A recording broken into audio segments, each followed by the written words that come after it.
Hey everyone, welcome back to our weekly LinkedIn Lives. Today we're going to be talking about if ESG really boosts profits and how it can really boost profits because I kind of gave you the answer right there, right?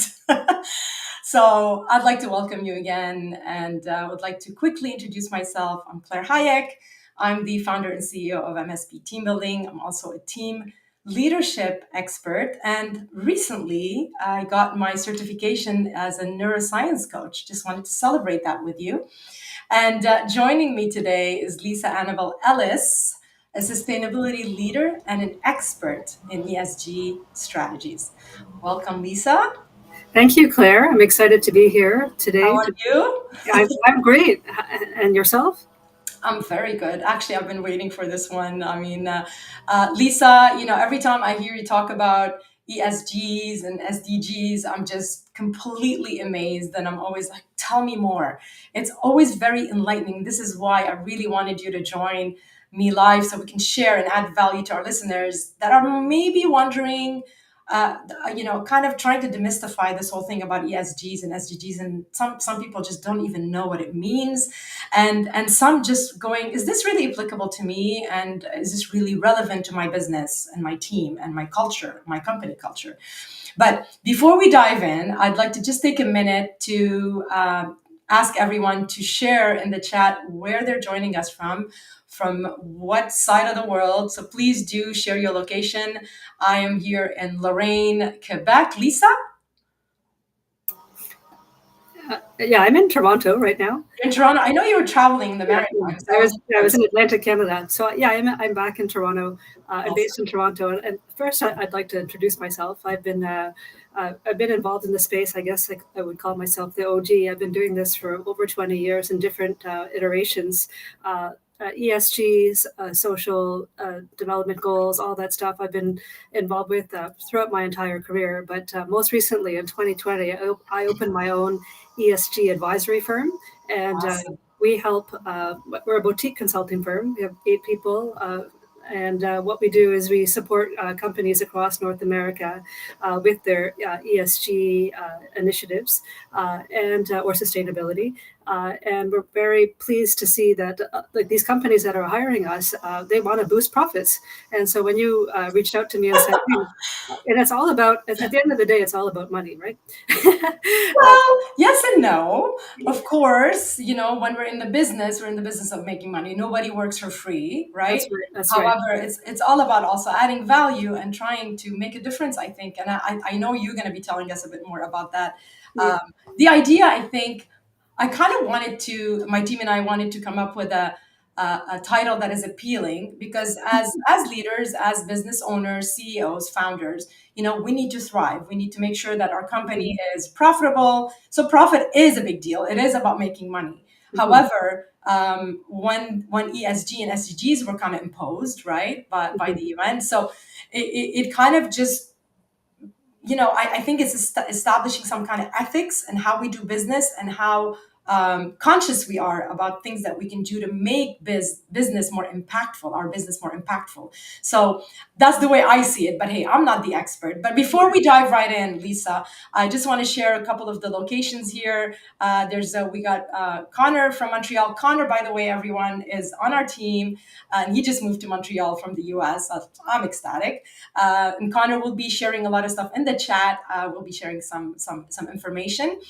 We got Courtney from Washington. Hey, Courtney. John from Greenville. I was there last week, and I did meet John. Great guy, very knowledgeable. Brian, thank you for joining us from North Carolina. Donna from Fort France in Ontario.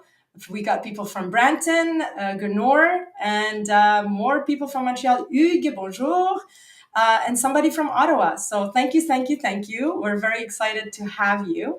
And so here we go. Now, just quickly here, we're going to be sharing polls. Please do interact. Please do use the chat. This is an interactive LinkedIn Live. We only have 30 minutes, so I'm just going to get right to it. And I'll be sharing. We'll be doing Q&A at the end. So if you have questions, all along, please do add them in the chat. I will basically rewind in the chat and make sure that we answer your questions.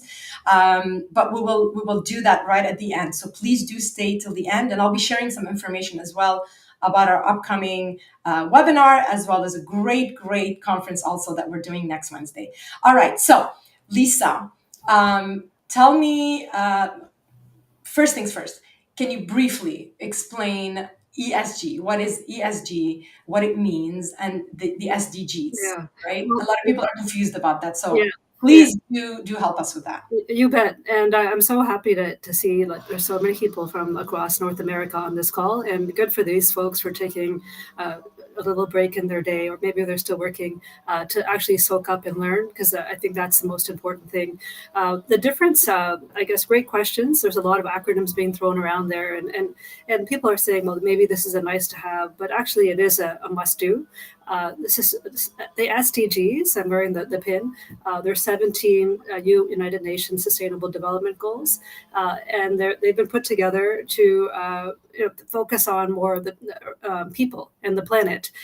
For example, a lot of companies they pick of the 17, they pick a few of them, perhaps climate action or gender equality, those sort of things.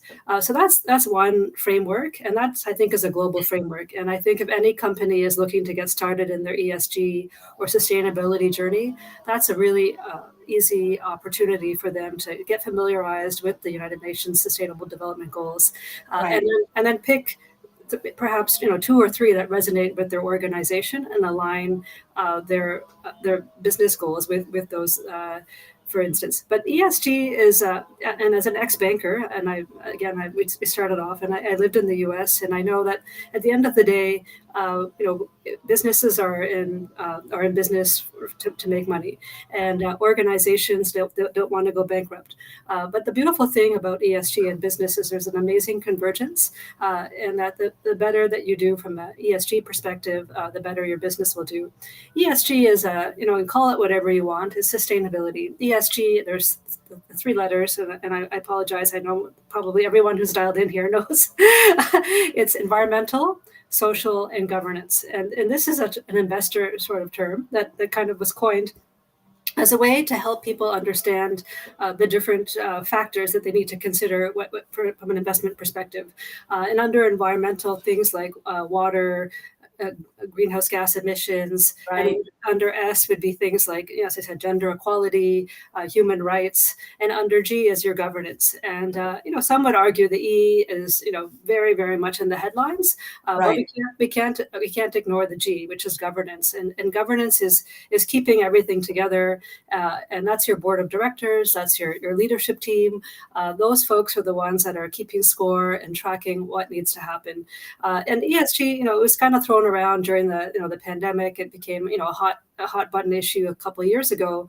But I'd have to say, Claire, that when you initially approached me, I kind of said I don't really want to talk about ESG in particular, because we know, in speaking with my colleagues in the States, it's become somewhat of a not as popular of a term. There's been a bit of pushback, and Claire, you and I were in a meeting with yeah, a CEO who is in Florida, and he said that no one talks about ESG anymore, and that's unfortunately because some of the oil and gas companies have experienced some pushback on their what they're doing, and so they're anti ESG. But call it whatever you want. It is the right way to do business, and I don't see it going anywhere. And it's going to be those companies that adopt the ESG principles and adopt ESG strategies and ESG way of working right. are going to be around for the long term. That's great. It's kind of like I want to do a parallel with AI, which will be our subject, by the way. How you can make your team more productive by using AI in You 2024. bet. 100%. Everybody's talking about AI, and everybody's saying it's either you get on board or you're just left behind. So let's get right in here. So again, companies are still unsure whether ESG can actually boost profits. Okay, so Mhm. Lisa, can you please Mhm. share some insights on the financial impact of ESG strategies and Yes. why they are becoming increasingly important for businesses today? Yeah, you bet, you bet. But on the topic of AI, though, I also see the intersection of AI and ESG. Oh yes, And I think, yes, I think so. I think for those leaders that are listening today, I think if you're not soaking up as much as you can around how to integrate AI and ESG into your organization won't exist in the future. So, what one, yeah, to answer your question, yeah, there is a lot of financial benefits to adopting this ESG lens, and I'm going to talk about it from a stakeholder perspective. Now, if we think about who are your stakeholders for your company? Well, let's start with your customers. Your end customer is interested in working and in transacting with companies and organizations that are doing the right thing.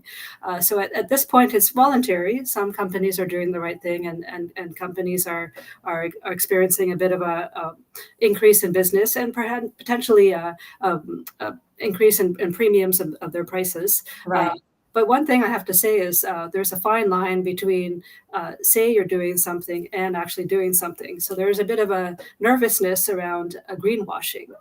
So I would mm, recommend for leaders to make sure that you are actually doing what you say you're doing, and to make sure that you have verifiable proof to yeah, back it up. And we've seen organizations, I'll go back to the oil and gas sector, the Pathways Alliance. They were notorious for saying they're doing all this great stuff. And then as soon as the greenwashing rules came into effect in Canada, which was a few months ago, they actually wiped their website because they recognized they were greenwashing. So first reason is customers want to do business with companies that are doing the right thing. right, The second is the regulators. Right now, there's a mix of different regulations. I was talking to a company yesterday, and I was so pleased to hear that they've adopted some human rights policies and anti-child slavery policies, and that falls under the S. So there's regulations that are forcing companies to be compliant or fit with the ESG framework in some countries, and that also goes for the E. There's some regulations around emissions, and then the G. Right now, we're seeing, for example, the SEC in the U.S. They're mandating some of these reportings. So that would say okay, governance perspective. So in addition to customers, you have regulators. You also have employees. So I'm a Gen X, but I work with a lot of Zs and or Zs if you're in the States, and and the millennials. And I would say that this is becoming a table stakes issue. Companies don't want to work with an organization that's just there for profits. There has to be a purpose, and right, the purpose is a way of retaining younger staff, attracting younger staff, and keeping them engaged and interested. So a purpose. It has to be purpose and profit. They actually go hand in hand. So that's your third stakeholder that I would say is very important. In addition, I'd say governments. In addition to regulators, governance are becoming even outside of the private sector and the public sector. Governments are adopting ESG frameworks, and then I think this is global bodies, and I can name the alphabet soup, but for the people that have tuned in today, I'll spare them. But there's a lot of regulatory frameworks that are converging, which is the good news. right, So for many years there were so many TCFD, SASB, CRUD. Like there's way too many, but the good thing is they're all converging. So I think at the end of the day, we're going to have potentially one or two global frameworks. And the best thing, I don't know if there's any accountants on the line here, but we do see the convergence of financial reporting with non-financial reporting, okay, okay, which is awesome. So what that means is there's going to be a whole new level of rigor in reporting. So this will be applicable to public companies. Private companies, I actually see, are the most excited about ESG because they're not focused on just the next quarter or the right. next quarters, thinking about 5 years down the road. And so Okay. those companies are just awesome. Okay, so let's pause right here. Thanks for that. We're gonna my next question. We're gonna go a bit more in real world examples. So, literally just give more specific. But before we do that, I just want to share a quick question here, and basically get your insights. So people that are with us here today, if you just joined us, please do share in the chat. Do you believe that implementing ESG strategies can positively impact your company's financial performance? Yes or no? Easy, yes or no. Please do put it in the chat, and we'll be back to see what everybody thinks here that are joining us today. Actually, I'm just gonna scroll right here and see. Please do put it in the chat. Yes or no? Do you believe that it could be profitable, financially profitable for you to implement ESG strategies? There's a couple of yeses, and we'll wait to see what everybody else thinks in here. I think my feeling is that people are here with us to really learn a bit more about it. So we'll help you answer that question as I tackle the next one. Basically, Lisa, you're pretty much deeply involved in ESG initiatives. What I really want to share today, and again, time is flying, so briefly, if you can walk us through some actual real world examples where ESG, in your experience, where ESG has driven profitability and sustainability. It can, and maybe share also what are the key factors that make ESG a powerful tool for long-term business success. Mhm. So if you can share the actual real examples where you've seen it really drove profitability with clients of yours Yes. and those key factors that make it a powerful tool.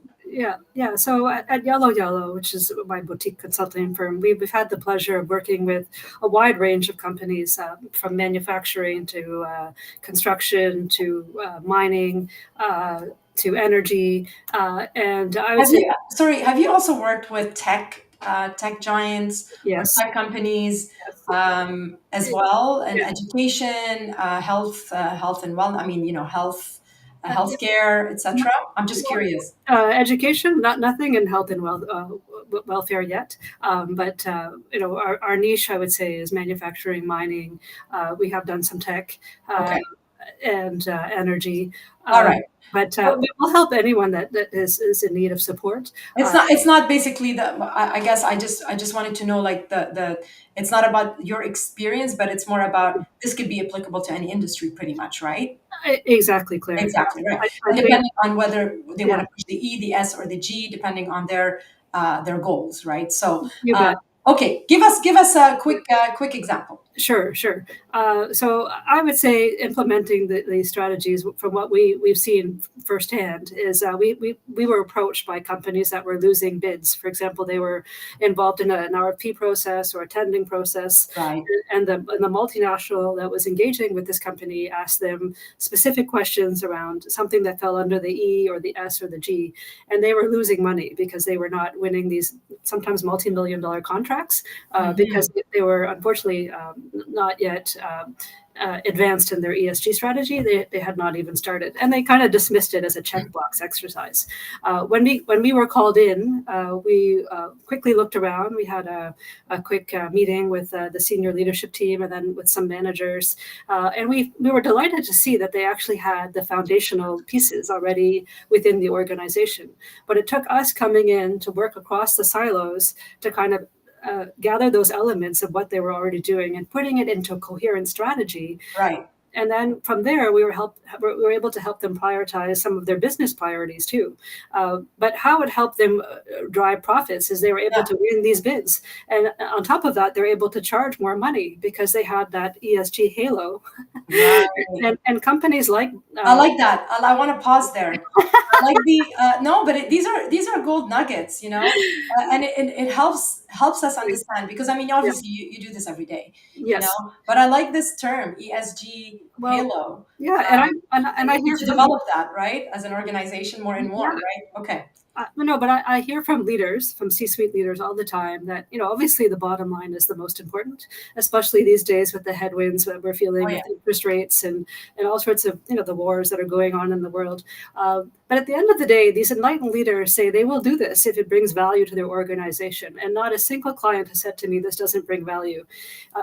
Claire, I want to focus in addition to profits, it manages the risk.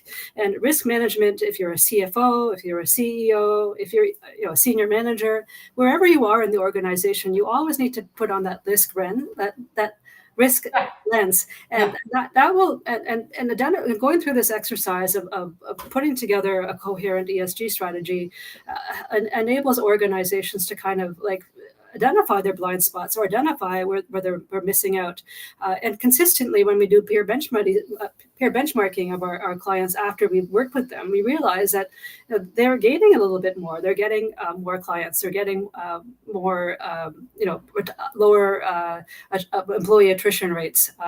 They're ahead of the regulations, and so Right. if companies are going to wait for all these regulations to come in and all this mandatory reporting to come in, it's going to be super expensive.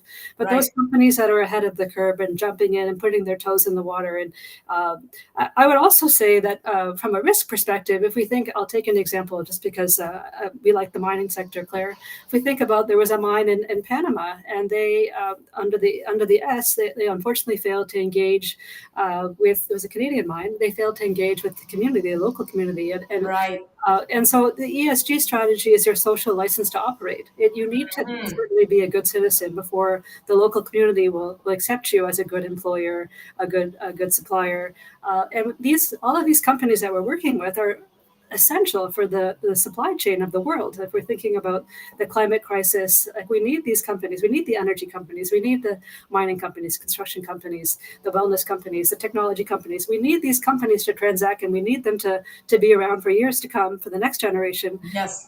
So we need to think now, what can we do to make sure they're sustainable for 3, 5, 10 years down the road, not just thinking about the profit. Future ready. Yeah, future Yeah, ready. future ready. So in a nutshell, well, from what I understand, if I can summarize, so this increases your chances to win bids because you're pretty much meeting all the specs or the requirements.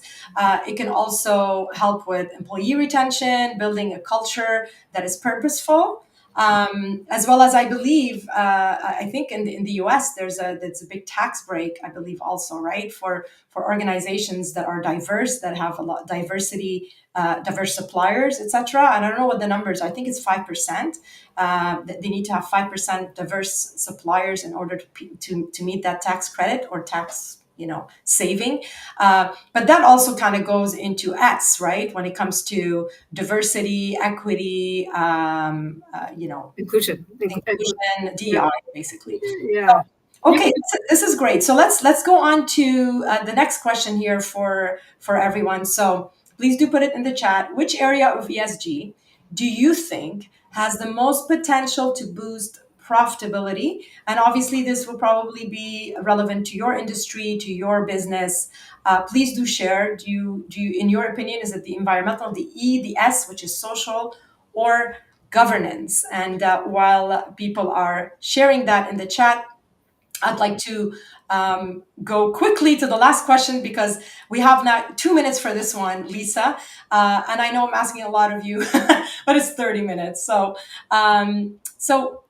obviously, a lot of companies are excited to embrace the whole ESG thing, right? But they just don't know where to start. So if we can just share like an outline or share with us some practical steps for businesses that they're looking to integrate ESG principles into their operations, like what steps can they do very quickly, like at least do this, that's the first step, second, third, and also if you can also tell us how can companies align their goals with ESG and measure their progress, right? Because I think measurement is a big thing with ESG adoption.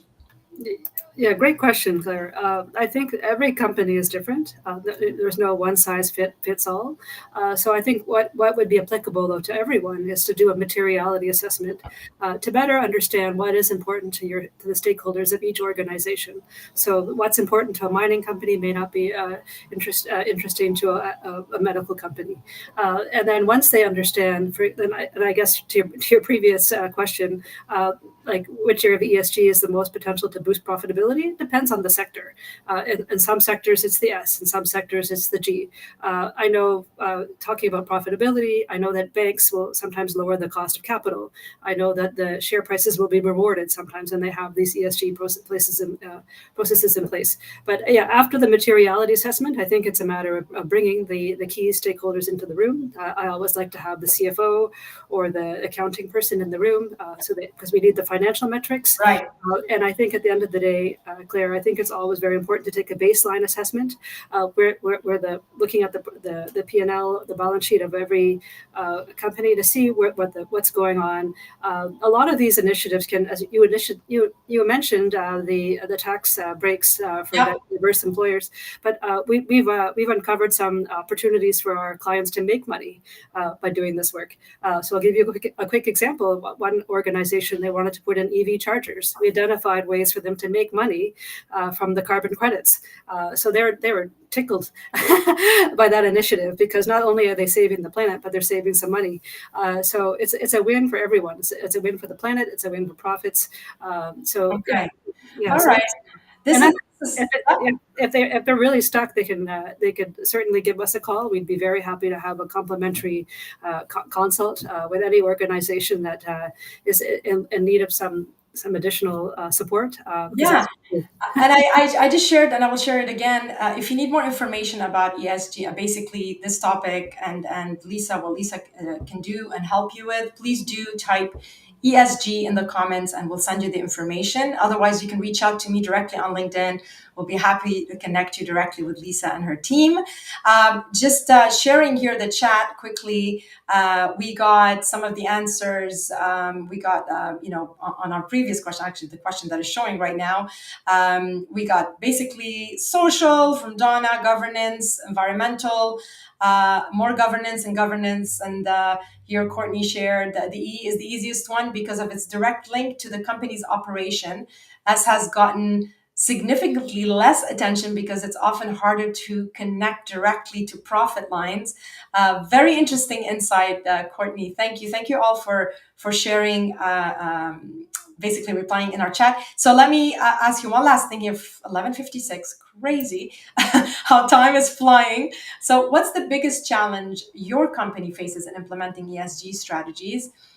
Give you some examples, but please do share other ones if ever that these are not applicable. Lack of resources, knowledge, or support. And I will start by answering that one.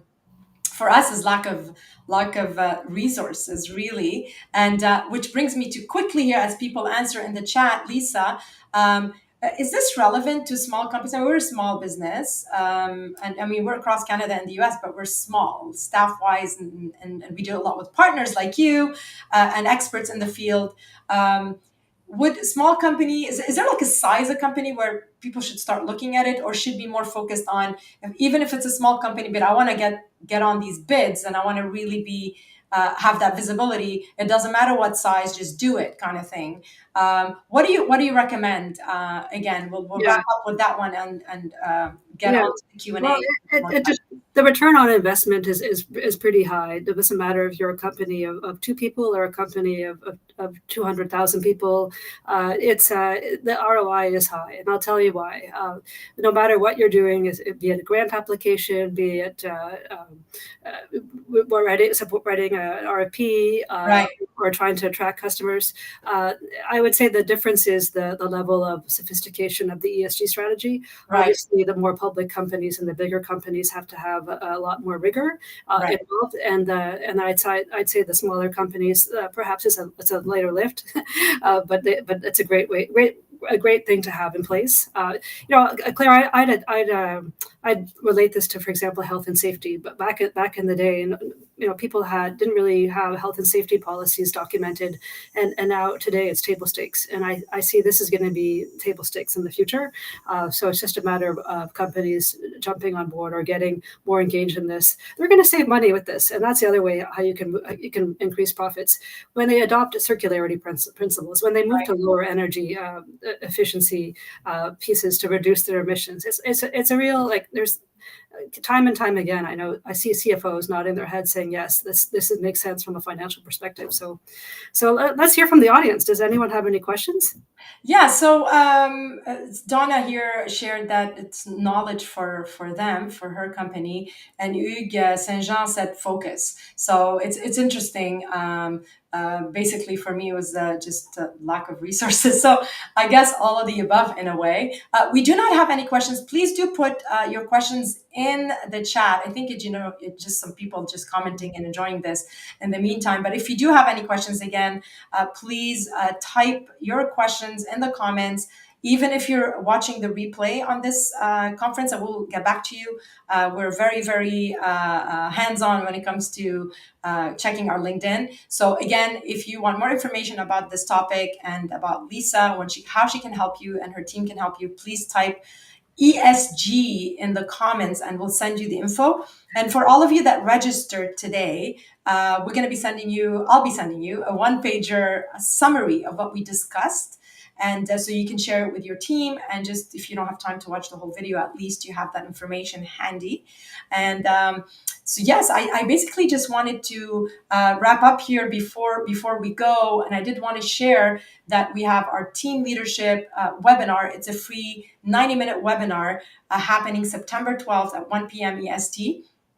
I'm just sharing the QR code here. Please do scan it, register. Even if you can't make it, you'll get the replay only if you register. What we'll be doing, we did one August 1st, but this one is going to be slightly different in the same kind of concept, but we're going to be diving into more of neuroscience and how that can help you as a leader and help your team. And we're also going to be sharing a lot of tools, which brings me to the next thing. There's so much going on. So much going on. Not enough time to share everything going on. But basically, I wanted to share that next week, voyons, I'm blanking here, September 11th, same time, Wednesday, we're going to be talking about how AI can help your team become amazing. Love Okay, it. how we're going Love to it. get you more productive. Yeah. And you can also, the event is up on my LinkedIn. Again, you can find it in case, otherwise it's easy for you just to scan this and join us. Please do register. We'd love to hear from you. And Lisa, I mean, thank you so much for basically showing up today and helping us demystify the whole ESG thing. And really excited about working with you, and also excited about, anybody here that have any questions about what's happening with their reality with ESG. And yeah, I don't know if you wanted to say a couple of final words here. We're over time, just Yeah. 1 minute over time. Okay. But yeah, just hopefully you enjoyed it as much as I did. I just want to sincerely thank those that took the time to engage today and to listen in.